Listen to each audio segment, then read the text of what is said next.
Hello, everyone. Welcome to today's session, which is part of our teachings, acknowledging, paying attention to the lives and experiences of Black people across the world, and particularly in our case, in Canada. This is part of the Scholars Strike. We are calling attention, we are calling it out, and we are taking a moment to reflect. My name is Michele Johnson, and I'm here to moderate this session where Andrea Davis will speak. I will introduce us both properly in a minute. But first, I would like to do the land acknowledgement, which is absolutely crucial to our reflections for today. I would like to acknowledge that this teaching is virtual, and we are not all gathered in the same area. I recognize that this land acknowledgement might not be for the territory where you are currently on. We ask that if this is the case, you take the responsibility of acknowledging the traditional territory where you are on and the current treaty holders.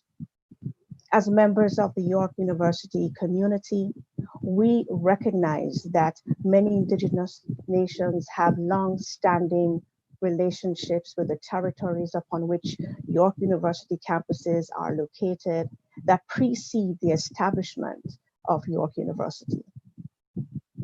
York University acknowledges its presence on the traditional territories of many Indigenous nations. The area known as Toronto has been caretaken by the Anishinaabe Nation, the Haudenosaunee Confederacy, and the Huron-Wendat. It is now home to many First Nations, Inuit, and Métis communities. We acknowledge the current treaty holders, the Mississaugas of the Credit First Nation. This territory is the subject of the Dish with One Spoon Wampum Belt Covenant, an agreement to peaceably share and care for the Great Lakes region. As the descendants of Africans formerly enslaved in the Americas, we are committed to a notion of mutual care.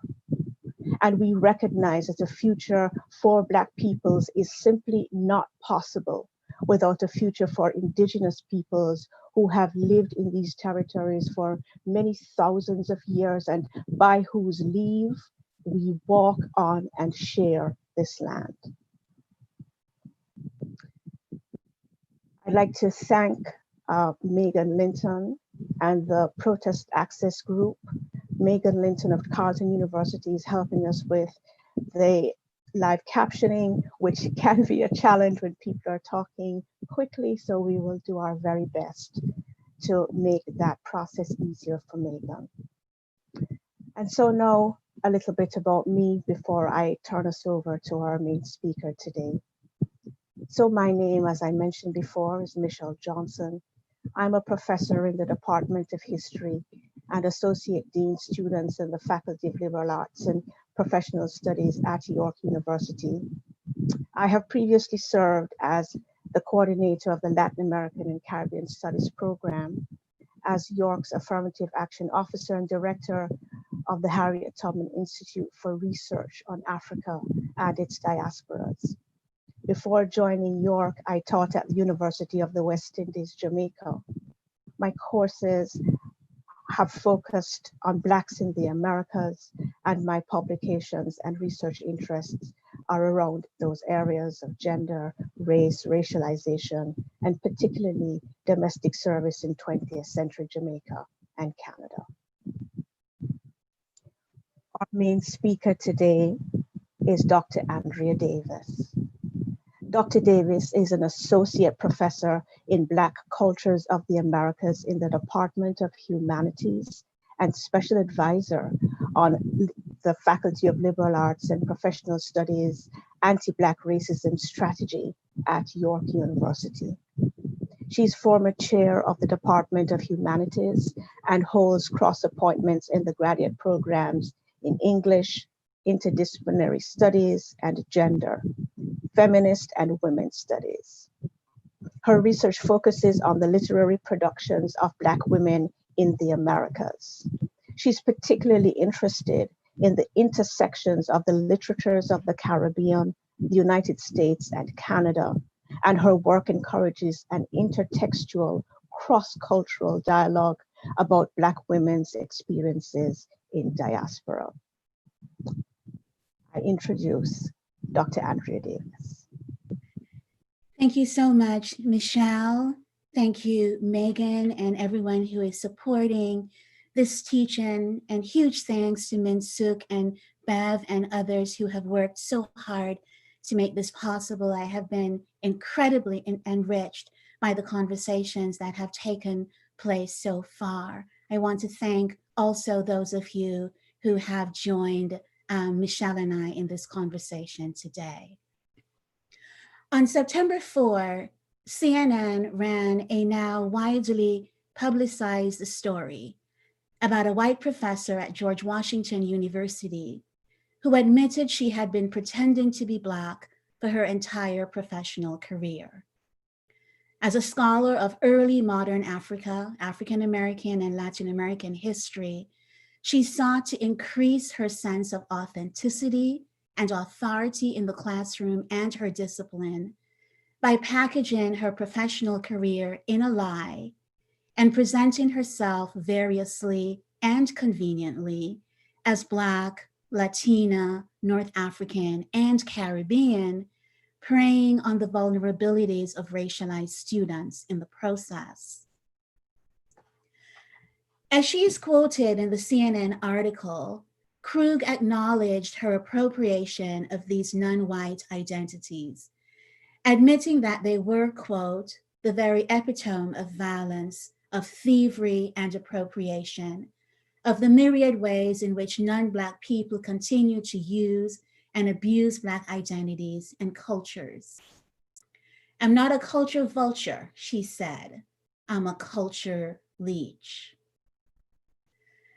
As I considered what I might share in this teaching, I thought I would begin there.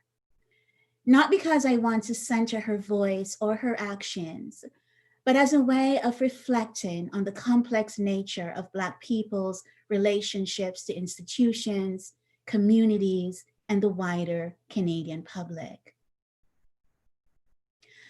I think about this admission from Krug as I reflect on my 20 years of full-time labor in the academy. The ease with which she assumed Blackness as a cultural referent reinforces in part what many white Canadians and perhaps many of my own colleagues think, that I'm lucky to be a member of this elite social group. Good for you is how white people almost invariably express their surprise when I tell them for the first time what I do.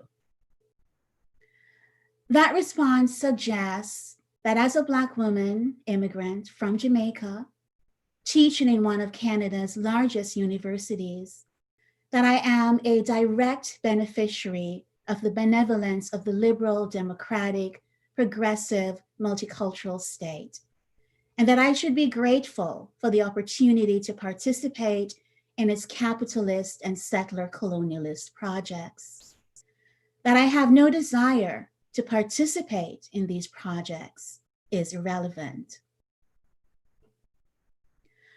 What does it mean for a white woman to live inside my body? Even when there are the best of intentions, how can she even begin to register? How can anyone begin to register the contours and texture of my embodied pain? How can she measure what I feel as a mother every time a Black man is killed by the police and I must stand in front of a class of 200 undergraduate students and give an account for and of Black life? Moving in and out of various registers of Blackness and difference as they are convenient cannot begin to map the incredible sense of precariousness I live with, and that has shadowed my journey through the hallways, classrooms, and meeting spaces of the university. As a relatively successful immigrant in Canada, educated partly in the Canadian university system, I might easily be pro-offered by the nation state as an immigrant success story. Yet there are ways in which my location to the state, as a Black person living in the afterlife of chattel slavery, a woman and single mother, and an immigrant from Jamaica, mark my exclusion in profound ways.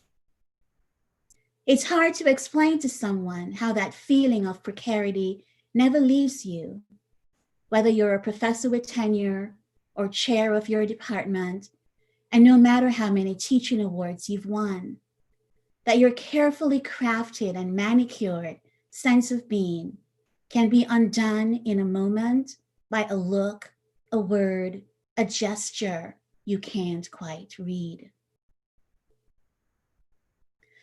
In the everyday world of racialized and Indigenous faculty members in Canadian universities, a study by Francis Henry and Audrey Kobayashi, they identify everyday racism as the small slights and acts that make racialized and Indigenous faculty feel unwelcome, unrepresented, and invisible. This is not to say that overt racism does not also exist, but everyday racism constitutes the everyday, relentless microaggressions that are difficult to name and impossible to address in an appeal or grievance or mediation. Everyday racism, Henry and Kobayashi explain, expresses itself in behaviors, anecdotes, sexualized, ethnicized, and racialized jokes, inappropriate glares and gestures and forms of speech. Often it is not consciously experienced by its perpetrators or by onlookers, but it is immediately and painfully felt by its victims. White colleagues, students, and staff often do not recognize it or see it even when they themselves are practicing it. This denial of racism, Henry and Kobayashi continue, remains particularly strong among those members of the academy who are influenced by a belief that unless there is an explicit intention to be racist, racism does not exist. How then do Black women navigate the unseen and unspoken, make sense of their being and bodies in a place where their presence can only be accounted for in particular ways, where they are thought of and constructed in advance? Every September, as I stand before a new set of students in Cultures of Resistance in the Americas, my largest undergraduate course, I am made aware of the power and limits of my Black female body as signifier and my voice as conveyor of knowledge. My body and voice upset patriarchal and racist assumptions of academia, but because I'm teaching something understood as Black studies, as Krug demonstrated, my presence is also comforting. It reinforces stereotypical and racist assumptions about who has the right to speak in particular spaces about particular kinds of experiences. The book, The Equity Myth, identifies the right to speak as a function of unconscious and implicit biases in Canadian classrooms, where the voices and viewpoints of white male professors and students are generally privileged over all others. My university classrooms, constructed as special or unique minority spaces, therefore, are simultaneously valued and undervalued. On the one hand, I am incredibly aware of the power of my voice and presence. When a Black woman signals her desire to speak, everyone is afraid because they never know in any given moment who or what she will indict. Will she choose today to call out white people for their racism, Black men for their sexism? Or will she talk about classism, child abuse, the failure of the educational and health systems, or police violence? Precisely because there is so much pain scripted onto Black women's bodies, our voices are always accusatory. On the other hand, that voice is allowed only within certain carefully demarcated spaces, often dismissed as irrelevant and tangential to the larger and more serious business of the academy. In other words, the act of teaching and speaking for Black female professors is fraught with multiple dangers. Yet despite the dangers inherent in the endeavor, the act of writing or speaking, of naming the self, are important acts of self-definition and self-healing for Black women in the Americas. As Audre Lorde explains, quote, "I have come to believe over and over again that what is most important to me must be spoken, made verbal, and shared, even at the risk of having it bruised or misunderstood, that the speaking profits me beyond any other effect," end quote. If only out of this need to save the self, Black women, Lorde insists, share a commitment to language and to the power of language and to the reclaiming of that language which has been made to work against us. Similarly, the act of teaching for and by Black women, as Bell Hooks tells us, can be a critical counter-hegemonic act, a fundamental way to resist every strategy of white racist colonization. But because Black women's research and pedagogy can be both transgressive and liberatory, they're also acts of courage. The anguish that lies at the heart of writing, speaking, or performing an engaged pedagogy for Black women is precisely the knowing how to tell the deepest parts of ourselves. When I stand in front of a classroom to talk about what it means to be Black or Caribbean in Canada, my body and the history that frames it betray me, enter the room before me, and position me always as a translator of cultural meaning. I am involved, whether I want to or not, in the project of translating my own embodied experiences within Canadian classrooms where those experiences have largely been erased. This knowledge raises many difficult questions. What happens when the professor is a Black woman, native-speaking subject? How does she detach herself from the physical and imaginative body she speaks in and is called on to translate?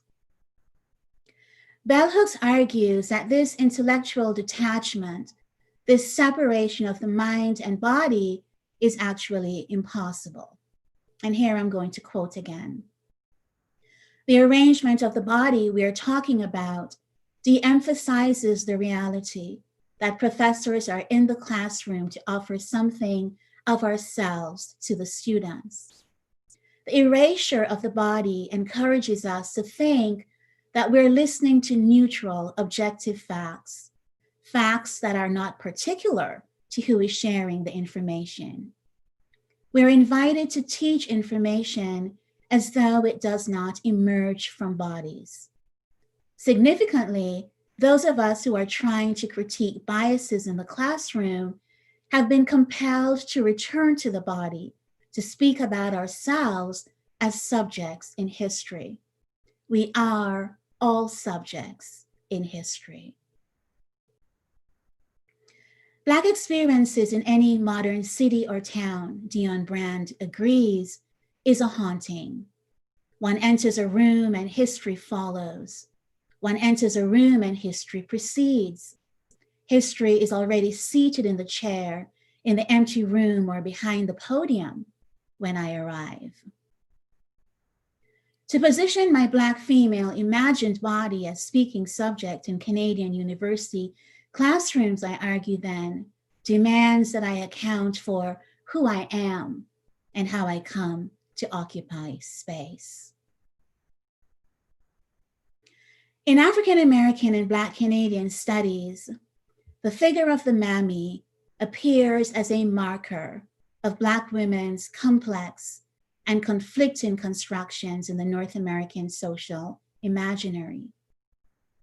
As a binary opposite of the less middle-class desirable Jezebel, the mammy as stereotype and archetype accounts for Black women's assumed historical and contemporary strength, as well as their social compliance. Their harsh nurturing of Black children and emasculation of Black men, and their ability to hold and manage enormous expressions of pain, violence, and neglect. In the post-civil rights era of the late 20th and early 21st centuries, the Black mammy appears in a number of seemingly more acceptable guises, as corporate Black women, female elders in churches, vice presidential candidates, community leaders, etc. All women who are admired and respected. The mammy becomes elevated, in fact, because most Black women struggle to reconcile their sexuality, often constructed in terms of excess and as a burden on the social welfare state, within a healthy self-image. The overcompensating traits of mammyism thus appear in the home, in the image of the tired, self-sacrificing Black mother, trying to prove she and her children are not burdens on society. While Black women are routinely blamed for the presumed failures within Black families, they're also expected to display sacrifice, long-suffering, and unconditional maternal love, and overcompensation, perhaps, for the lack of maternal rights under chattel slavery. Motherhood is therefore expected to be a natural part of Black women's maturity and self-fulfillment, even while they are punished for it. We rarely stop to consider that motherhood may be a physical and emotional burden for Black women, especially those raising children on their own with limited resources. Similarly, Black female professors are expected to display characteristics of mammyism towards their students, to engage in greater and greater amounts of service work, to be more self-deprecating, and to nurture and mentor younger colleagues. The intersection of their race, gender, and for some of us, their prior class status, makes them triply vulnerable and compliant to the demands of the neoliberal university. Of all of my functions in the university, teaching is actually the role I value the most. It comes naturally to me. I'm a passionate teacher and I care deeply about my students. But as being a good teacher reinforced precisely the Academy's expectation of my function.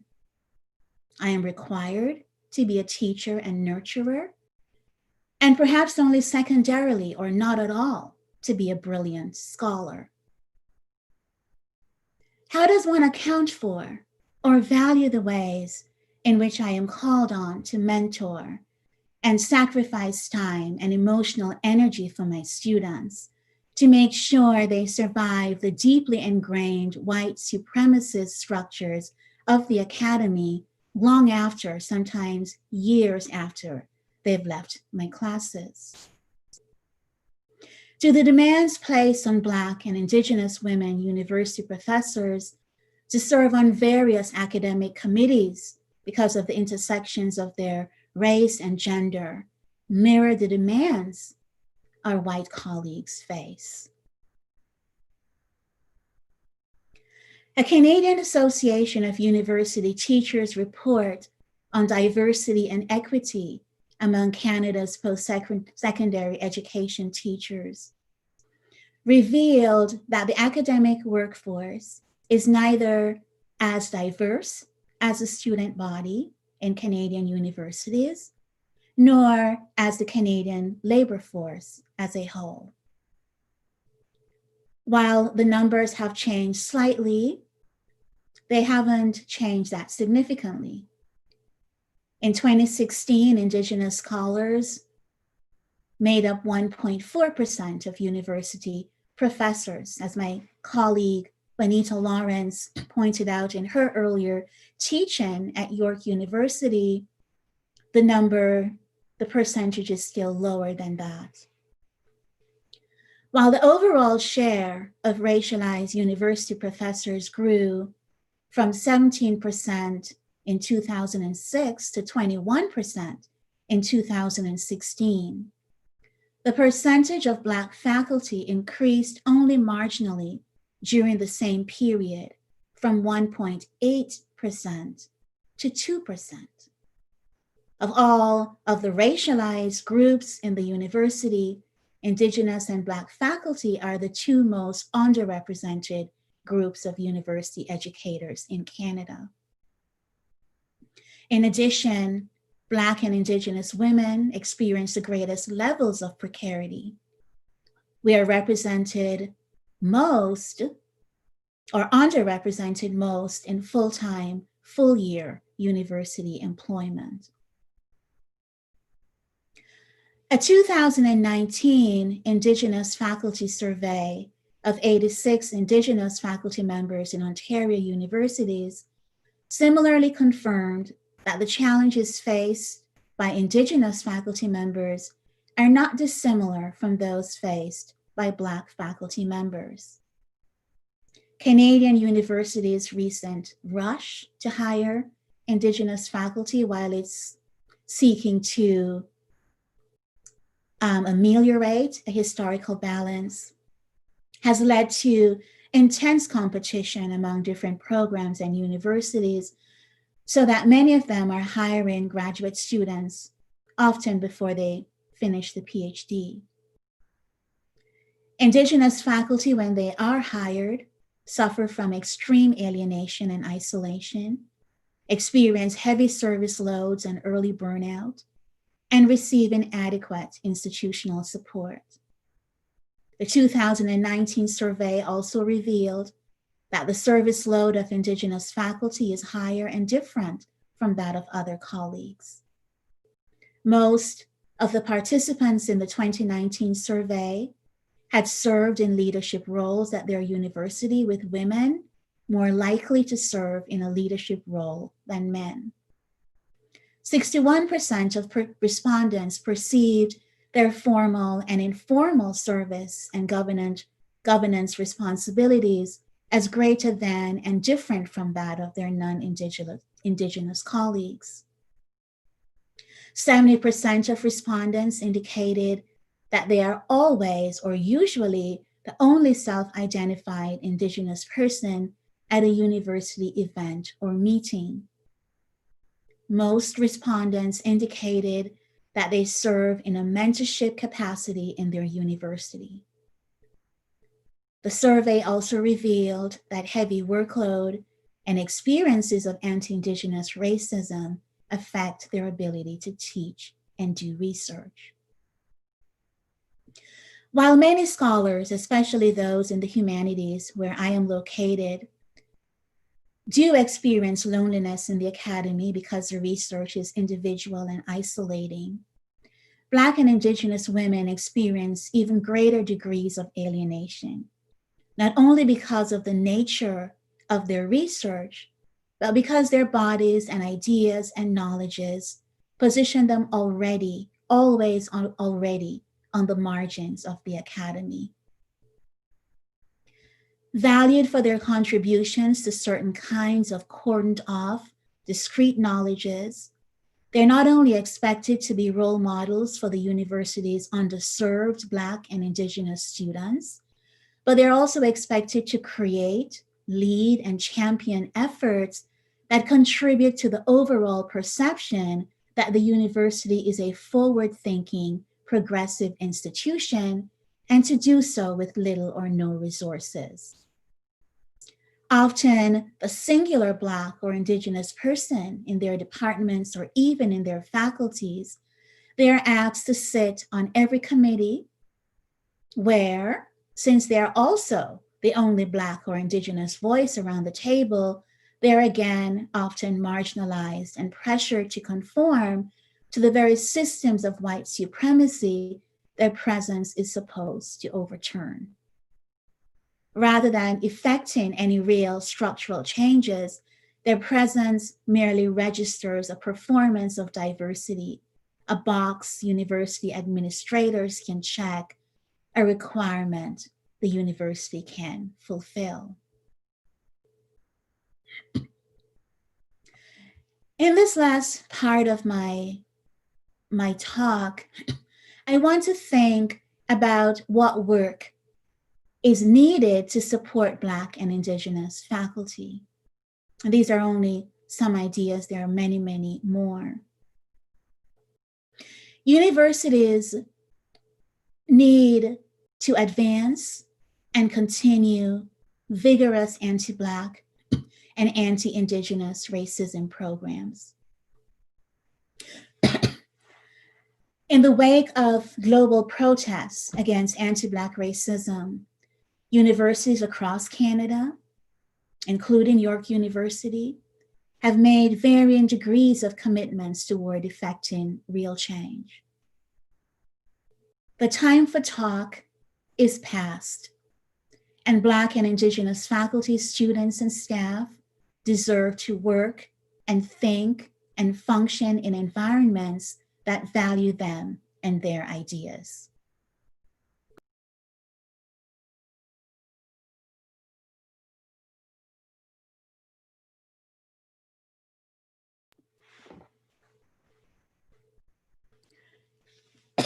My apologies for that. Universities also need to examine the policies of their research and research ethics boards to bring them in line with the kind of work that Black and Indigenous scholars do. They need to review university policies also that guide committee representation. It's not enough to insist that committees be diverse.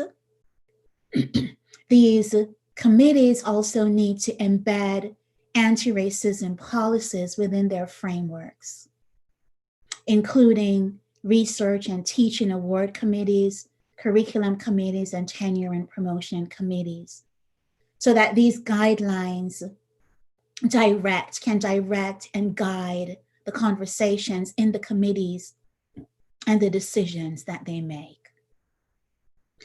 Universities need to ensure greater alignment between tenure requirements and Indigenous research methods, and between tenure requirements and Black community engaged research efforts. They need to take into account the fact that Indigenous and Black faculty are called on not just by the university, but by their communities to do research, to do mentorship, to be engaged in conversations that exceed the boundaries of the university.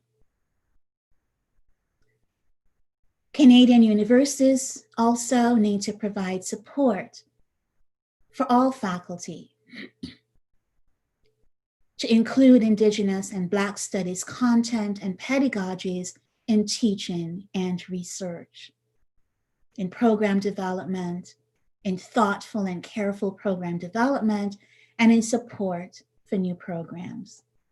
They need to review policies and practices also regarding classroom spaces, and review policies regarding engagement with Indigenous peoples and communities. I'm going to conclude now by saying that to work, learn, and think in Canadian universities is a deliberate and critical act of courage through which I seek to reshape and rework colonial, patriarchal knowledges, but also to complicate the telling and reading of Black women's and my own stories.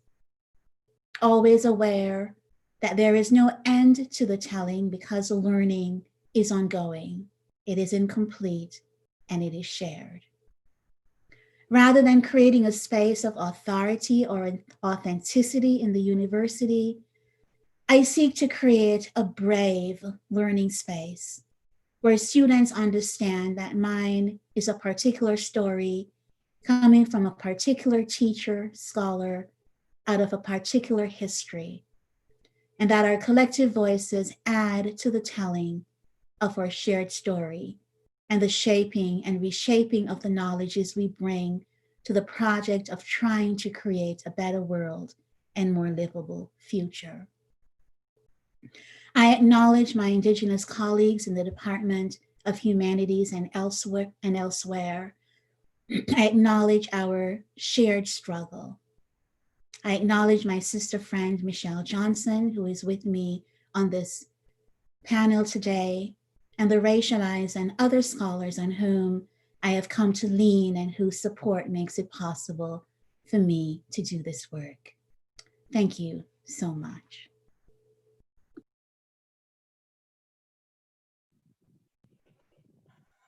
And thank you, Andrea.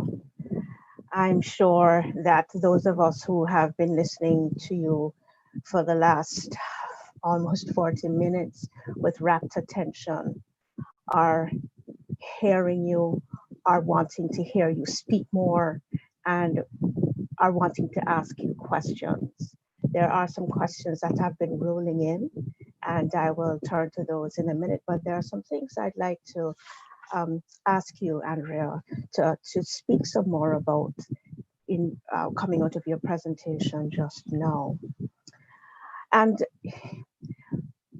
it might make sense to address it in the way that the university organizes its thought processes, the way that it sees and evaluates the things that we do, because there is this curious way in which the work that we do is divided into scholarship in a discrete box and teaching in another discrete box and our service in another box. And there are ways in which, as you've pointed out, those things bleed across the boundaries that the university seeks to put up in evaluating contributions. Like you, I see teaching as fundamental, not just to what I do, but to who I am. Can you talk some more about your role as teacher? You are only the most amazing teacher that there is at your. Can you talk some more about that role as a teacher and what it is that you bring to it when you step in front of a group of students? Thank you, Michele. That's a very revealing question, right? So you're asking me to be self-revelatory. I come to teach in both simple and complex ways. You know, when I walk into a classroom, when I stand, especially in my large course, when I stand before a group of 200 or so students, most of whom are racialized in one way or another, I see in the faces of my students and I hear from them afterwards how important that is for them. Many of them, born in Canada, second, maybe even third generation, have never had a Black female professor or teacher from elementary to high school. And so I perform an important function in terms of modeling for them possibilities that some of them had not imagined or come to think about seriously. There was a time when I may have been, to be honest, resentful of that responsibility. I'm not anymore, because I understand what it means for the students, especially the Black female students, but also the men who are in my classes. Teaching for me is,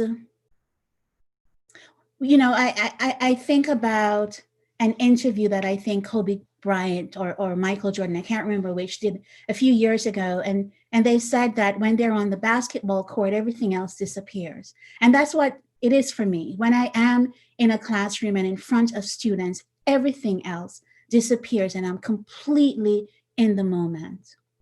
And I give a lot of myself. So I draw on myself. I incorporate storytelling, what I call storytelling, in my classes, and it works for my students and it works for me. My position in the classroom, though, is also complex because in marking me, right, as a particular and unusual and discrete and maybe singular presence in the classroom, my students also come to expect certain things that I will understand, that I will be kinder. And some of those expectations are fair. But they bring to our relationships expectations that they do not bring to their relationships to other professors. So if there is a paper, let's just be honest here. If there's a paper that is going to be late, it's going to more likely be mine than that of my white colleagues, because there's an expectation that I will understand, that when they tell me their stories, I will bear them and care for them. And again, part of that is true, but it's complex and difficult.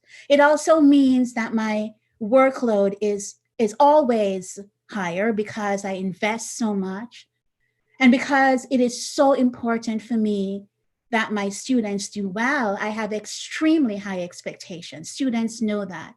But I always and also promise them that I'm going to give them the skills they need to succeed. I'm going to make it possible for them to succeed.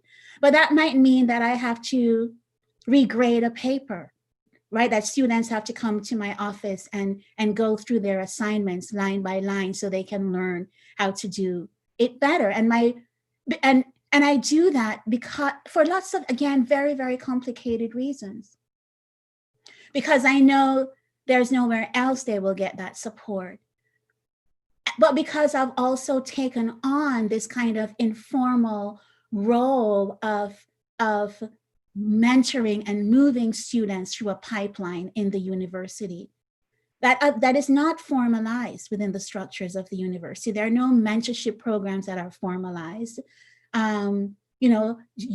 Many of our students, mine and yours, come to graduate studies only because they have taken our courses. And so we're involved in this, important task of mentorship and production and reproduction in the university that doesn't get measured anywhere on a CV, on a tenure file, and so on. And so then when Black women put so much energy into their teaching, I find it almost impossible to do research and writing when I'm teaching, because I put so much into that part of my role. So the work that we do as scholars is excellent, but the production is not going to mirror that of our colleagues. I'm not going to write 10 books, right? And then how does the university value what I bring and the weightiness of what I bring to the university, and the fact that our very presence makes the university do the work that it is not otherwise doing, but is also not recognizing. Not recognizing, not valuing, and certainly not making any attempt to provide the structures by which it can be done, so that when we struggle to write an article and we are measured by our colleagues who do not have these demands on their time and on their energy and on their emotion, we come right back to the structures of unfairness. It's right there, it's built right into the system, and the universities make no attempt to recognize this and to give us the help that we need to do this work. We're not shying away from mentoring our students and helping our students and being there, but we do this in a solitary position by ourselves. You in your department, me in mine, we in our classes, just by ourselves. And so from there, I'd like to move on to what is the toll, Andrea, that this takes? Apart from the academics, what is the toll that this takes? You use the body as your frame in your talk. Let's talk about that. Wow. um, the toll is enormous, right? And absolutely, we carry it in and on our bodies. You know,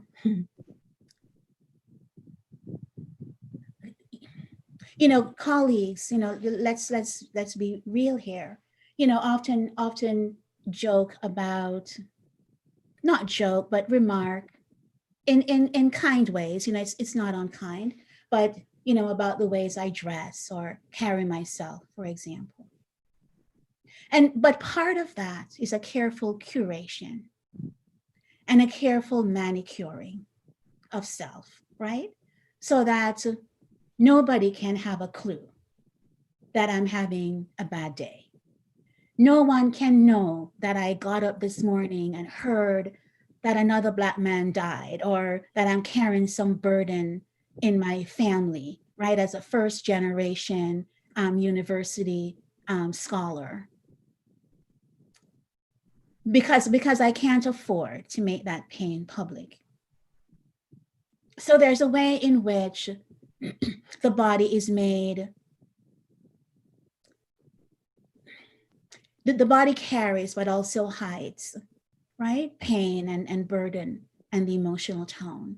And the ways in which in the Canadian Academy, I've come to master in some ways the language of the academic language, that where you say, right? You say where you navigate these boundaries of what is possible, right? In order to achieve what is, in some cases, impossible. So the toll is enormous. And in some ways, I have done a lot of service work and been fairly successful at it. But one of the reasons I think the classroom is so important for me, especially the seminar, so the lecture, but the seminar, is because, and because many and most of my students are racialized, I know that they, even if they don't see it, they understand the burden. And they remind me, right? So students remind me of why I do this work, why I get up every day. It's not to write a report. It's not to even develop a program in and of itself. It's because we do it to serve students. We do it to help the next generation. We do it to advance knowledge. And so that is what anchors me, honestly. And that is why teaching matters to me so much. Because the students matter, right? And they remind me always of what is important. And they are the reason I can get up every day and do it again and again and again. Okay. Thanks for that, Andrea. I have other questions, but I'm going to turn to the questions that have been coming in so that you have an opportunity to respond. And I start with the first question. Dr. Davis, can you talk about how colorism manifests itself in the academy? Can you discuss how Black women's work and theories move through the academy in ways we physically cannot?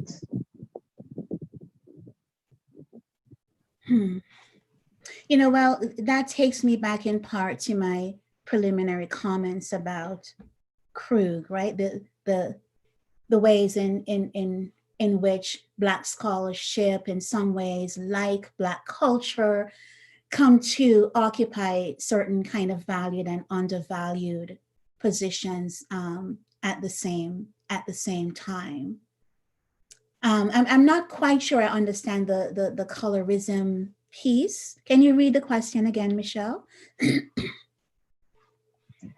Dr. Davis, can you talk about how colorism manifests itself in the academy? Yeah, not quite sure the colorism, but I'll talk a little bit about something that I think, you know, riffs off of that or intersects with that, and it has to do with the way in which diversity gets constructed in the academy, and with universities like York that have affirmative action programs that recognize racialized faculty as a category of underrepresentation. You know, like I tried to point out in my talk, you know, you can have a university or certainly a department that is diverse, that covers that category, right? Mm-hmm. But there's not a single Black person in that department. That's right. So that Black faculty, even within that category of diversity, go missing often altogether, right? That and Black women especially, even though we fill 2 AA categories, are the least represented in full-time, full-year employment to the university is significant. You know, and in these AA categories, you know, of course, and perhaps rightly so, everybody has the right to self-identify, right? Nobody needs to ask you who or what you think you are. And, you know, and so there is a way in which racism plays out on selection committees. And there is, you know, again, you know, very, very dark skinned, you know, if you self-represent very obviously as African or Black, right? There are all kinds of things that are used against you, right? Right, against us. It can be accent, right? I don't understand. I couldn't understand her job talk. I couldn't understand the questions she was asking, but you can, you know, beautifully understand somebody else. Or this person just won't fit, or for Black women, we always seem angry. And so I don't know if, you know, this will work in our department, if this person is a good fit. Mm-hmm. And so, you know, those are some of the things that absolutely are at play. And other diverse or racialized faculty are not necessarily allies of Black colleagues, right? So to be anti-racist doesn't mean you can't be racist to Black people and Indigenous people, which, you know, many people I know are. And that operates in the university as well. Thanks for that. Moving on to our next question. More recently, universities have been increasing their call to diversify by offering tenure track positions for Black and Indigenous scholars. What are your thoughts on this?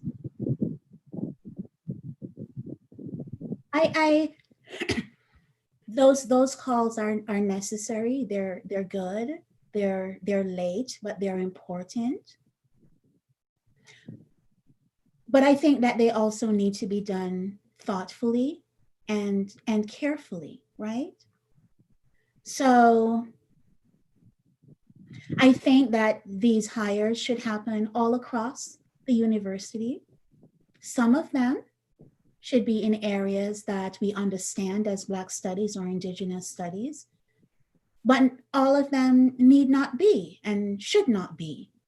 So we need, you know, Black and Indigenous people in the sciences and engineering, in business and so on, and across the liberal arts and professional studies, but teaching all kinds of things, right? So So kind of breaking down and challenging this notion that Black and Indigenous people only bring particular knowledges and have one right set of value to the academy, that needs to be challenged.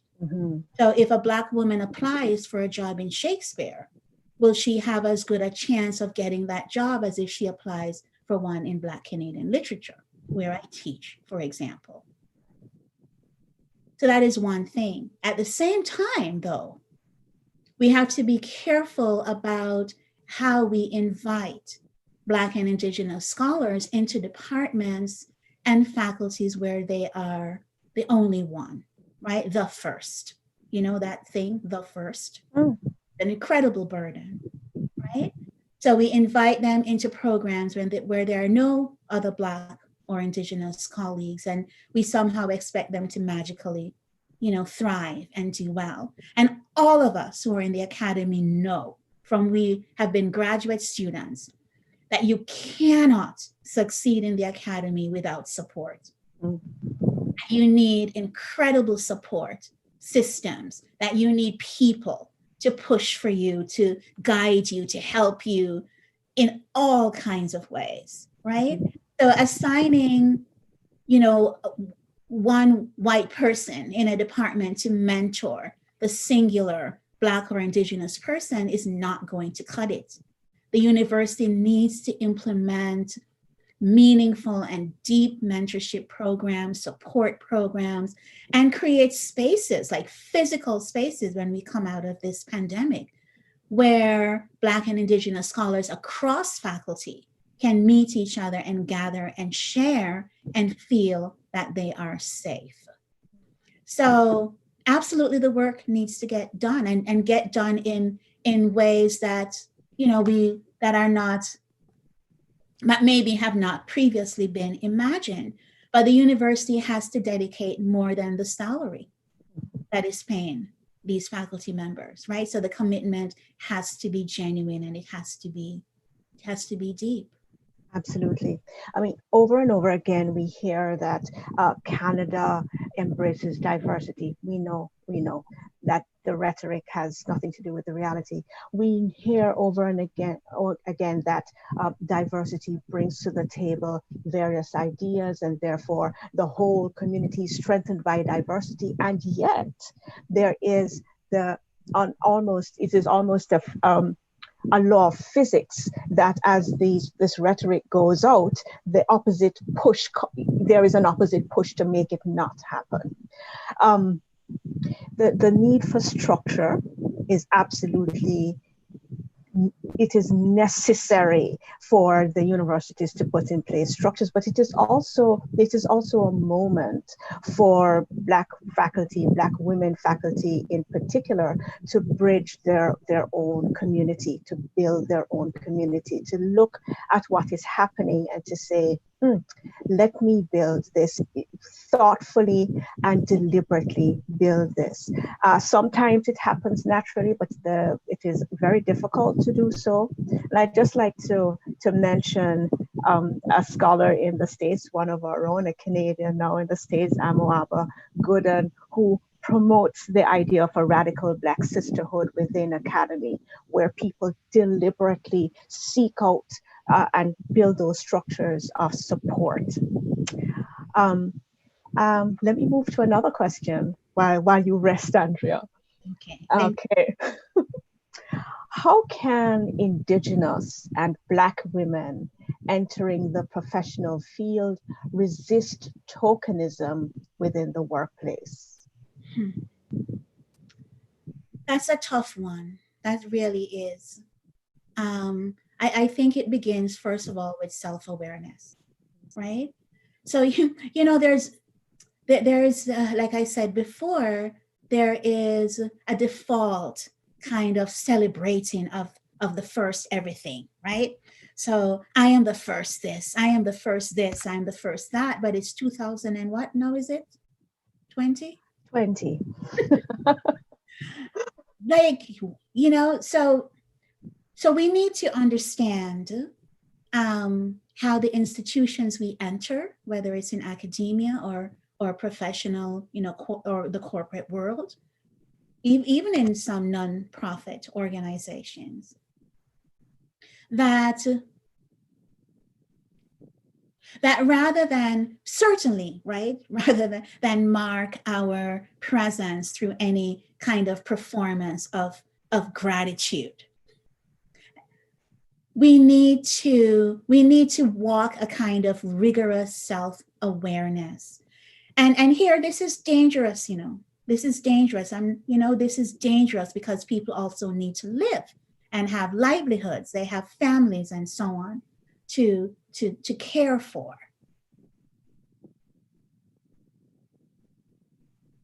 But and it's harder in the academy, right, for women, for example, who are not tenured to make some of these decisions. But increasingly for me, what is important, right, is that if I'm going to be on a committee, that my voice has to have resonance, and it has to matter, and it has to be important. And so if I genuinely feel that my voice is not important, that I'm only a token, then I'm not going to take that committee work, or I will step down from that committee. And so for women who are not tenured, it might mean making so-called safer choices in terms of the kind of work that they do. But I think that we need to recognize that this happens, and we need to fight in the ways that we can against it. And we need to, move through the academy as much as we can without fear. And part of this has to do with what you talked about, with building those networks. Of course, that also, again, puts the onus on Black and Indigenous women to do that work of building the networks. But I want to take this opportunity to call out our unions, and I'm very grateful to the support that, UFA, our union, and the unions around Ontario have given in making this possible, and in even setting up the teach-ins. But I want to call out the unions to themselves become more sensitive to and aware of the particular challenges that Black and Indigenous women and faculty face, and to do more to fight for us and to represent us, rather than putting up barriers and saying, well, we can't do this because it's precedent setting, or so if we do this, then what about the brown people, and this group will not be happy. We need to understand that the intersections of violence inside and outside the academy that have been brought to bear on Black and Indigenous peoples is different from what other groups have experienced. And we need people to fight for us. It's not just a class battle. It's not just about, a group of white Marxist men, let me call out my own union, representing the views of the precarious labor. And that is important. Black women, like I said before, and Indigenous women make up a disproportionate part of that pool. But it is also about caring about gender, caring about women, acknowledging that women experience different hurts, and also caring about Blackness and caring about indigeneity, and not just saying it. And instead of looking, putting up roadblocks, be creative, be innovative. They can do some of that hard work of fighting the administration that pre-tenure faculty cannot do, but yes, they can do that work for us. Yes. It is significant that as we speak, we're still having to make the case to our union that this is an important measure that needs to be undertaken. It is significant that sometimes when we raise these things, what we hear in response is, oh, let us talk about it. Let us hear what the people want. The festival of pain is over. Let us have another commission to talk about it and to talk about it. There are enough reports. There is enough information. We do not need another interrogation of Black people's pain, for whose benefit I am not sure.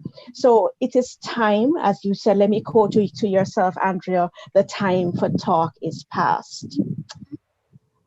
Let me move on to the next question before I get a little agitated.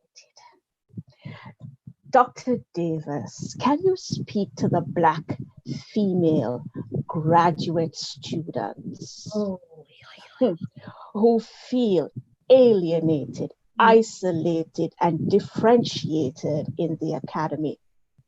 How can they speak truth against their marginalization? And I have to tell you, I like that question. It's well phrased. Thank you so much for that question. Thank you so much. You know, I think about my own time as a graduate student, and I think about my graduate students now. Black women, incredibly bright and bold and courageous, and who have done, right? A lot of the hard work of pushing the university to a better place. The creation of the Black Canadian Studies certificate at York could not have taken place without the activism of graduate students who demanded meetings with the dean, demanded meetings with the president, and insisted that the curriculum needed to shift.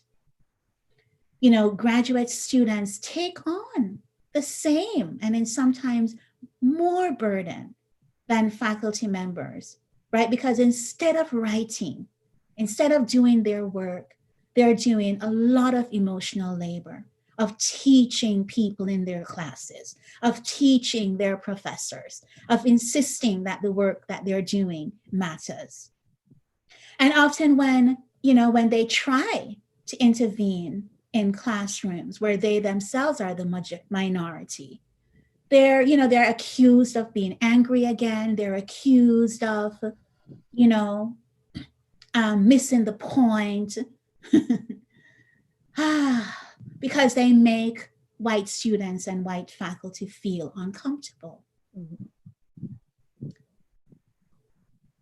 We can't continue to do this work without those graduate students, right?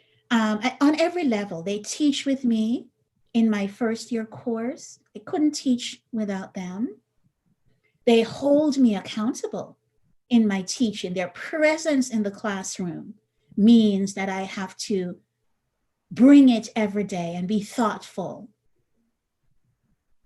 and self-reflective and nuanced and careful. They also demand that out of my research, that I give them a voice and a language that can help them do the work and the thinking they need to do. And on the service level, it's their activism that has made my work as a university, middle administrator easier because their activism helps me do that, because they fill the room, at meetings or at job talks, because they care about this. Yeah. That's what makes it possible.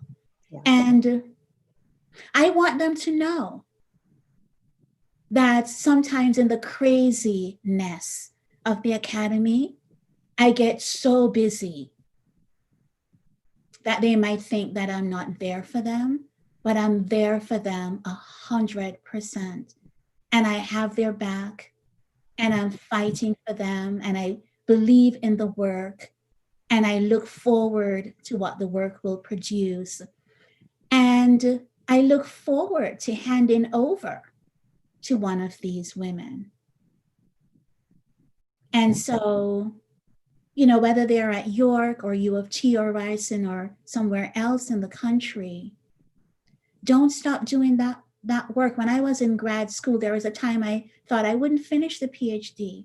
And my undergraduate students reassured me, made me know without me asking, that what I was doing is important. So I want graduate students working in this field and elsewhere to know that they matter, their voices, their work, their thinking, their bodies, their presence, and they have something to say. And don't, and do it, 3 pages a day, 2 pages a day, in the in-between spaces of all the other hard work, on your phone, on a piece of paper, continue to do the work, because the Academy needs you. And we as Black faculty need you. And we are, an Indigenous faculty need you, and we are there. We're there for you. As the Black female graduate students, as you say, Andrea, have often been at the forefront of changes within the Academy, and just as Black women are at the forefront of the changes that are in the wider society. And it is their bodies who are often ignored in the conflict and contestation with forces and authorities. When I think of our grad students and the pain that they feel when they walk through various campuses, when their bodies are the ones under surveillance, when they're the ones stopped by campus police, when they're the ones who are called, when the police are called in to take away bodies, it is often Black bodies and brown bodies and Indigenous bodies that are taken away. And we need to let our students know that we feel that pain, because, as I said to somebody one evening, that could be me. Literally could be me when the campus police stops and demands for identification, and stops and demands, why are you here? What is your presence about? That literally could be me. So we are in this fight. Yeah. And based on that, let me ask the next question, which is a great segue. Professor Davis, how do Black women navigate the current climate that primarily focuses on and pushes racial issues to the forefront, when we Black women are also affected by a unique form of sexism? Thank you so much. Thank you so much for that question. And the observation that is a part of that question is absolutely correct. And this is, in many ways historical for Black women, right? The ways in which we're intersectional beings, but we're often asked, right, to kind of break ourselves into parts. And often, and certainly in instances like this, like the last few months, that have been galvanized through the visual and audible sounds of a Black man's death, where we are asked to privilege race, right, above gender. For me, it's never been possible to do that kind of separation. I don't think it is for any Black women. The thing is that as a Black woman who is a scholar, who is a teacher, but also who is a mother, that I mark all of that pain as a Black woman, right? So when I look, and I didn't look at all of the video, but when I never heard this part, but it was reported that George Floyd called for his mother. I am hearing that as a woman, right? With a child who is male. I can't separate my Blackness out of that, right? And so there's a way in which Black women, right? And this is what I was trying to get at with that rethinking about the mammy and mammyism, where we have been positioned as the guardian and keepers, not only of family, but also of community, where we have been asked to bear and carry everybody's pain, right? It's Black women who appear on TV crying when Black men are killed. It's Black women in the educational system fighting most often than not for children, in the hospitals fighting over healthcare, in social service offices, and even in the political sector, right? Doing the work of struggle, hard struggle for Black communities. But often, that work disappears in the background or doesn't get accounted for.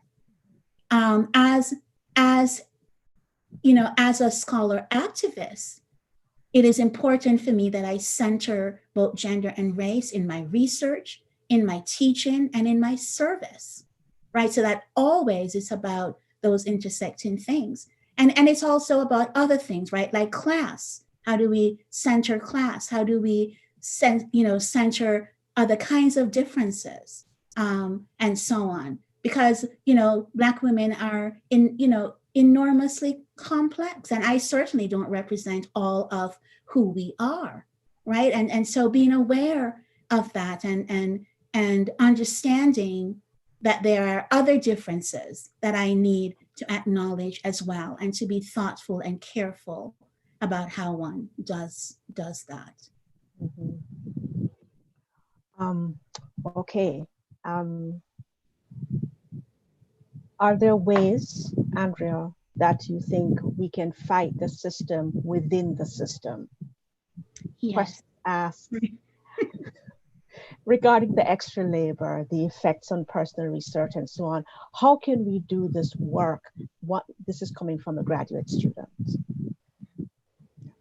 Repeat it again, Michelle. I said yes very quickly, but then you continued. Are there ways we can fight the system within the system, taking into account all the extra labor, all the effects on personal research? How can we do this work as graduate students? Mm-hmm. Well, I would say graduate students, and then you can widen it out. Mm-hmm. Yeah. Mm-hmm. We can't do it alone. Cannot do it alone. It's impossible to do it alone. Whether you're a grad student or a faculty, you cannot do it alone. So we need community. And that community needs to be diverse and expansive, in my own experience, right? So we need Black women who are scholars. If you're a graduate student, and I know that, the choice, you don't often have the choice that you want, but you want to be really careful and thoughtful about who your supervisor and what your committee looks like, because you need community. You need community, a community that gets your work, will fight for your work, and will support you. And that community can be diverse, doesn't have to be white women. In my own experience, I count as part of my community network, white women like Leslie Sanders, who I could not have been successful as a graduate student, as a faculty colleague, as chair of my department without. And sometimes, and perhaps it takes, I don't want to say allies, but it takes friends and community like that, right? Because, and this is part of the reason why I called out the union too, because you need a group of people or other people who can do some of that hard work of pushing and fighting, so that you're not doing all of that work on your own, right? And so if you have that community doing some of that work of upsetting the academy, that in some ways, let's be honest, they can do because of their whiteness, right? So if we have a community that can help us do some of that hard work, then it's easier. They provide space for us to do the work, but not do it alone, and then to also do our research and teaching and so on. But we need community, and I have been very lucky to have that community. But I recognize that not all Black women, and certainly not all graduate students, have that. I think at OISE, I believe just formed a new network of Black graduate students, and they had a meeting last week, which I wasn't able to join. But networks like that are important for grad students. At York, there is a Black PhD women's collective that provides and a Black graduate students collective that provides some of that support. Mm-hmm. as Black scholars, we need to, do that work as well for our students. But here I'm really saying and asking that we need wider community. And people are always, saying, well, what can we do? What can we help? Are you willing to do the hard work of calling out the institution? Are you doing the hard work of not just writing the letter for the graduate student, but helping her understand how the system works, right? And are you willing to back up our students when they they are faced with violence in the academy and elsewhere? This is an opportunity to just to pick up where you were talking about, Andrea, about the leadership in the university. Are you willing to do that work? I mean, to say to people of color, to say to Indigenous people, to say to Black people, you go and talk about this. You go and fight the battle. You go. Is to put the burden upon the people who are already bearing so much. So I call upon our presidents and vice presidents, our provosts and our deans across the universities to pick up the mantle and do the work, and stop expecting your Black colleagues to shoulder it because it's their problem. No, it's your problem as well. On to the next question. Can you speak, Andrea, to researching and publishing about emotionally taxing subjects, especially when there isn't a lot of pre-existing academic work for you to build upon? What is it like?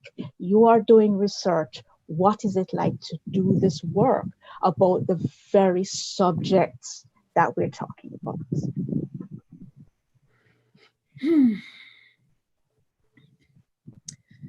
It's hard, but it's important work. I think about Christina Sharp, in the wake, and how when I went to her book launch and she read, I thought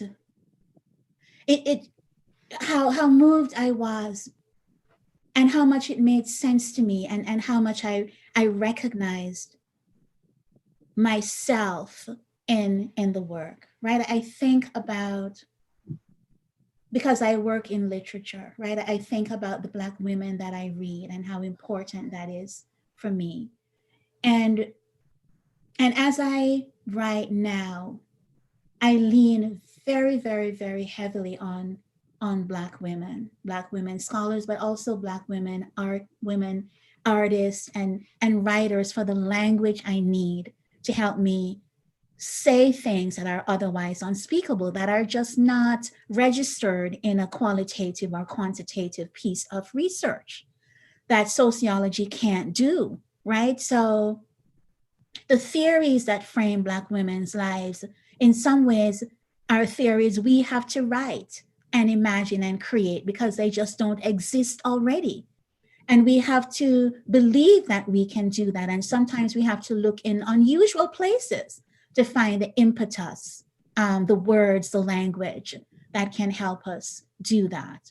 So I would say, where the scholarship does not exist it probably means more than anything else that you need to write in that space, and not to be afraid of entering it, and not to be afraid of creating your own kind of methodology that might help you do that, and to draw on the work of existing women who have done some of that really, really brave work, like Saidiya Hartman, who all of these women who we now kind of, whose scholarship frames what we do, had to take and make really risky moves in order to do that. And so I would say, don't let the absence of previous voices stop you. And it may mean that you can't write quickly, because the work is hard and it needs a lot of thought and it's painful. And in some ways unearthing new violences. So be patient with yourself, and, but don't give up. Don't give up on it and on that work, and talk. Again, this is why community is so, so, so important. Safe community, right? Where we can reach out to each other. And this is where I love graduate students as well, because many of them, our graduate students are thinking in ways, that are, more creative in some ways than we are. And so creating those communities, but not giving up on the work. For myself, because my work is in the archives primarily, just to reflect on this question about doing emotionally taxing work. Over this summer, as it happens, I was reading through the slave laws of Jamaica. And let me tell you something. And because most people know of the large consolidated laws, the many, there are at least 70 laws between 1661 and the end of the system that were specifically written about how to surveil, control, punish Black bodies in the place that my ancestors were deposited. And to see that is not just taxing, it is traumatizing. And so there are times when I'm in the archives when I have to step away and weep. There are cases that I read about, and the court documents will reflect on what the enslaved woman said in a moment of punishment, and I have to step away and weep. And I think to myself, because I do not know and cannot know, was she my ancestor?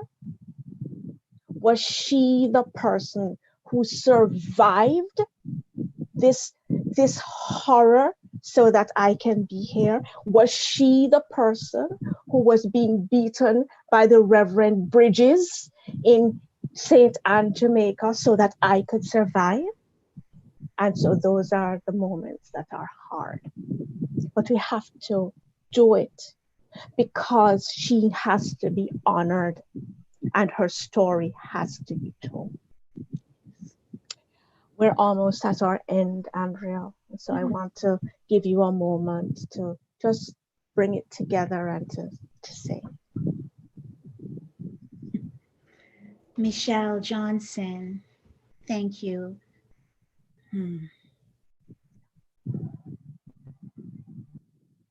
Yeah.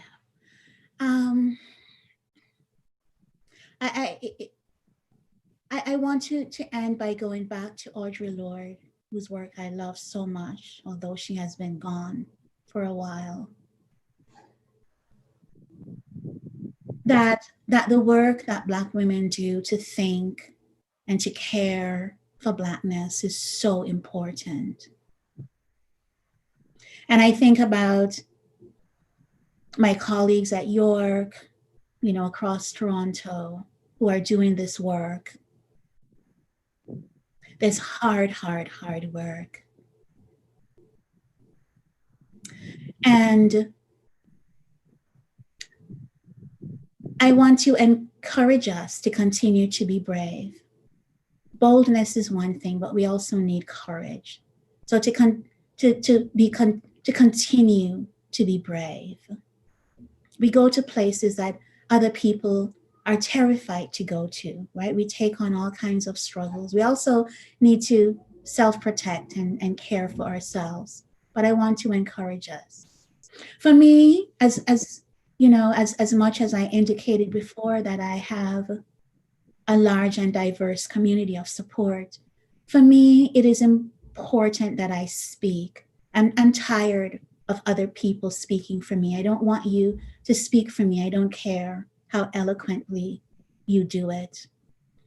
I want to speak. I want to tell my own story. I want to write that narrative. because it's important for my students, undergrad and graduate students, and for myself.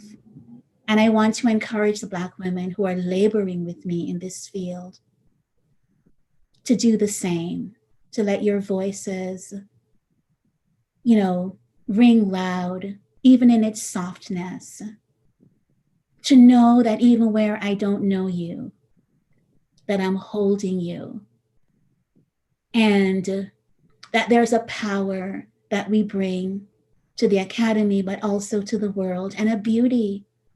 Blackness is about creativity, it generates life and thought and beauty. And all of that is what I bring when I stand in front of my students. And I must believe that that is what I bring when I sit on a committee. And that is what I am committed to the generation of Black life and Black thought. And I ask you to join me in that journey and in that project. Thank you, Andrea, and thank you to the organizers for putting together this session, for making it possible for us to have this communication, this dialogue, and let us walk in bravery. Let us walk in courage. Thank you so much, and have a wonderful day. Thank you so much to everyone.